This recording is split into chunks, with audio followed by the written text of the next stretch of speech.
അപ്പൊ ഇന്നലെ നടന്ന ഇന്ത്യയെയും ശ്രീലങ്കയെയും തമ്മിലുള്ള ട്രൈനേഷൻ ഫൈനലിൽ ശ്രീലങ്കൻ ബോളേഴ്സ് വിചാരിച്ചാണ് എന്തിനാണ് വെറുതെ സൂര്യവംശമായിട്ട് എണി പിടിക്കാൻ പോയത്. ചെക്കൻ 11 ബോളിലാണ് 50 റൺ അടിച്ചത്, അതും ODI ക്രിക്കറ്റിൽ. അവൻ 90s IPL എപ്പോഴും ഔട്ടാവുണ്ടായിരുന്നു. അതുപോലെ തന്നെ ഇത്തവണയും സംഭവിച്ചു. 27 ബോളിലാണ് 29 ബോളിലാണെന്ന് അറിയില്ല, 94 റണ്ണിൽ വൈഭവ് ഔട്ടാവുകയായിരുന്നു. ഏകദിന ക്രിക്കറ്റിലൊക്കെ ഇത്രയും ബോളിൽ നിന്ന് ഇത്ര റൺ അടിക്കുക എന്ന് പറയുന്നത് നിസ്സാര കാര്യമാണോ? എന്തായാലും ശ്രീലങ്കൻ ബോളേഴ്സിന് കിട്ടേണ്ടത് നല്ല രീതിയിൽ കിട്ടി.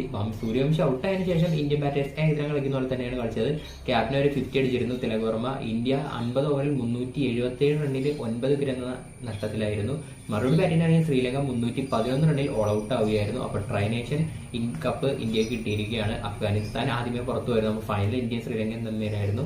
അപ്പോൾ ഇന്ത്യക്ക് ആ കപ്പ് നേടിയിരിക്കുകയായിരുന്നു. സൂര്യവംശിയുടെ ഒരു കിടിലൻ ഇന്നിംഗ്സ് ആയിരുന്നു ഫൈനലിൽ തന്നെ കണ്ടത്. വുമൻസ് വേൾഡ് കപ്പിലേക്ക് വരികയാണെങ്കിൽ ഇന്നലെ നടന്ന ആദ്യ മത്സരത്തിൽ ശ്രീലങ്ക 98 റണ്ണിന് ഓൾ ഔട്ട് ആവുകയായിരുന്നു. മറുപടി ബാറ്റിംഗിൽ ഇറങ്ങിയ വെസ്റ്റ് ഇൻഡീസ് അത് 5 വിക്കറ്റ് ശേഷിക്കെ കളി ജയിച്ചു. ശ്രീലങ്ക ഒരുപാട് മിസ്ഫീൽഡും ബൈറണ്ണും അതുപോലെ തന്നെ എക്സ്ട്രാസ് കൊടുത്തു. ഇതൊക്കെ ഒന്ന് കറക്റ്റായിട്ട് സേവ് ചെയ്തിരുന്നെങ്കിൽ ഒരു പക്ഷേ ശ്രീലങ്ക ജയിക്കേണ്ട മത്സരമായിരുന്നു. എന്തായാലും ജയത്തോടെ വെസ്റ്റ് ഇൻഡീസ് സെമിയിലേക്ക് കുറച്ച് അടുത്തപ്പോൾ ശ്രീലങ്കയുടെ സെമി പ്രവേശം കുറച്ചൊന്ന് പുറകിലേക്കായിട്ടുണ്ട്. രാത്രി നടന്ന മത്സരത്തിൽ ഇന്ത്യയും സൗത്ത് ആഫ്രിക്കയും തമ്മിലായിരുന്നു. ഹർമൻപ്രീതിന്റെ 200ാമത്തെ T20 മത്സരമായിരുന്നു. ആദ്യത്തെ പ്ലെയറാണ് 200 T20 കളിക്കുന്ന. ടോസ് നേടി ഇന്ത്യ ബാറ്റിംഗ് തെരഞ്ഞെടുത്തിരുന്നു. പവർ പ്ലേക്ക് അടിപൊളിയായിട്ടായിരുന്നു. പിന്നീട് റെഗുലർ ഇന്റർവെല്ലിൽ ഇന്ത്യൻ വിക്കറ്റുകൾ പോയിക്കൊണ്ടേയിരുന്നു. ഇന്ത്യ 20 ഓവറിൽ 158-7 എന്ന നിലയിലായിരുന്നു. ഇതൊരു ഫൈറ്റ് സ്കോർ ആയിട്ടാണ് എനിക്ക് തോന്നിയത്. സൗത്ത് ആഫ്രിക്കയുടെ ഫസ്റ്റ് ബാറ്റിംഗ് സെക്കൻഡ് ബാറ്റിംഗ് ഇറങ്ങിയപ്പോൾ പവർ പ്ലേ കണ്ടപ്പോൾ ഞാൻ വിചാരിച്ചു ഇത് ഇന്ത്യ സിമ്പിൾ ആയിട്ട് ചെയ്യുന്ന രീതിയിലായി പോയിക്കൊണ്ടിരുന്നത്. പക്ഷെ ആ പവർ പ്ലേക്ക് ശേഷം സൗത്ത് ആഫ്രിക്കൻ ലെജൻഡ് കേപ്പാട് അങ്ങോട്ട് അടിക്കുകയായിരുന്നു.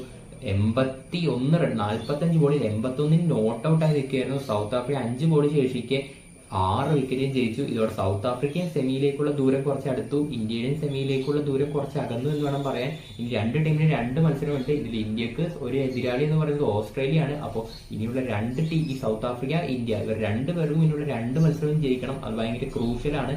അപ്പോൾ ഇതായിരുന്നു ഇന്നലെ വേൾഡ് കപ്പിൽ നടന്നത്. ആദ്യം നടന്ന മത്സരത്തിൽ ശ്രീലങ്കയെ വെസ്റ്റ് ഇൻഡീസ് തോൽപ്പിച്ചു. രണ്ടാമത് നടന്ന മത്സരത്തിൽ ഇന്ത്യയെ സൗത്ത് ആഫ്രിക്കയും തോൽപ്പിച്ചു. ഇന്ന് വുമൻസ് വേൾഡ് കപ്പിൽ മത്സരങ്ങളൊന്നുമില്ല. ഇനി ന്യൂസിലാൻഡ് വെച്ച് ഇംഗ്ലണ്ട് ടെസ്റ്റ് സീരീസിലേക്ക് വരികയാണെങ്കിൽ ഇംഗ്ലണ്ട് 209 റണ്ണിന് സെക്കൻഡ് ഇന്നിംഗ്സ് ഓൾ ഔട്ടായി. ന്യൂസിലാൻഡ് 253 റണ്ണിന്റെ വലിയ വിജയമാണ് സ്വന്തമാക്കിയത്. ഇംഗ്ലണ്ടിന് വേണ്ടി ജോ റൂട്ട് 77 റണ്ണും ഹാരി ബ്രൂക്ക് 58 റണ്ണും എടുത്തിരുന്നു. ന്യൂസിലാൻഡിന് വേണ്ടി മാറ്റ് ഹെൻറി 6 വിക്കറ്റ് എടുത്തു. ഇതോടെ 3 മത്സരമുള്ള ടെസ്റ്റ് സീരീസ് 1-1 ഇംഗ്ലണ്ട് ന്യൂസിലാൻഡ് സമനിലയായിരിക്കുകയാണ്. മൂന്നാമത്തെ ടെസ്റ്റ് 25-ാം തീയതി തുടങ്ങും. ഇനി MLCയിലേക്ക് വരികയാണെങ്കിൽ ആദ്യം നടന്ന മത്സരത്തിൽ ലോസ് ഏഞ്ചലസും സിയാറ്റിലും തമ്മിലായിരുന്നു. ലോസ് ഏഞ്ചലസ് ആദ്യ ബാറ്റിംഗിൽ ഇറങ്ങി 196 റൺ എടുത്തിരുന്നു. മറുപടി ബാറ്റിംഗിൽ ഇറങ്ങി സിയാറ്റ് 118 റണ്ണിന് ഓൾ ഔട്ടായി. 81 റണ്ണിനാണ് ലോസ് ഏഞ്ചലസ് ജയിച്ചത്. രണ്ടാമത് നടന്നത് MLCയിലെ മാച്ച് എന്ന് പറയുന്നത് MLCയിലെ എന്താ പറയുക, എൽ ക്ലാസിക്കോ